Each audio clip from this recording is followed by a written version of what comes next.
ഒരുപാട് നടന്ന് ഒരുപാട് ചെയ്ത് ഒരുപാട് ആഗ്രഹിച്ച് പക്ഷെ നമുക്കത് കിട്ടിയില്ലെങ്കിൽ അല്ലെങ്കിൽ അവിടെ എത്തിയില്ലെങ്കിൽ നമുക്കുണ്ടാകുന്ന ഒരു ടെൻഷനുണ്ട്. പക്ഷെ നമ്മൾ ആ വഴി തന്നെ അവിടെ കിറ്റ് ചെയ്തു പോകും. പക്ഷെ നമ്മളങ്ങനെ ചെയ്യണ്ട.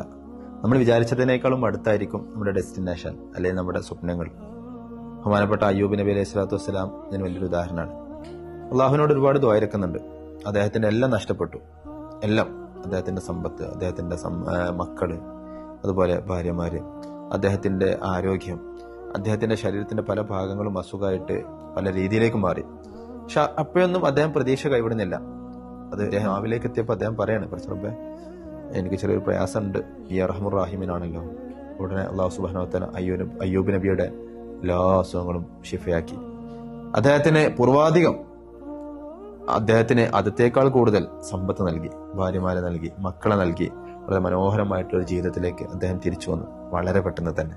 പക്ഷേ കരുതിയതിനേക്കാളും അടുത്തായിരിക്കും അള്ളാഹു സുബ്ഹാനഹു വ തആല നമുക്ക് ഒരുക്കി വെച്ചിട്ടുള്ള ഇതിന്റെ ഫലം എന്ന് നാം മനസ്സിലാക്കണം. അയ്യൂബ് നബിയുടെ ചരിത്രം നമ്മെ അതാണ് ഓർമ്മിപ്പിക്കുന്നത്. അതുകൊണ്ട് ദുആയിരുന്നു കൊണ്ടേയിരിക്കുക, അമലുകൾ ചെയ്യാനുള്ള പണികൾ നമ്മൾ ചെയ്തുകൊണ്ടേയിരിക്കുക. അയ്യൂബ് നബിയെ ശിഫയാക്കിയ പടച്ചവൻ നമ്മളെ തീർച്ചയായിട്ടും നമ്മുടെ സ്വപ്നത്തിലേക്ക് നമ്മൾ എത്തിച്ചു തരും.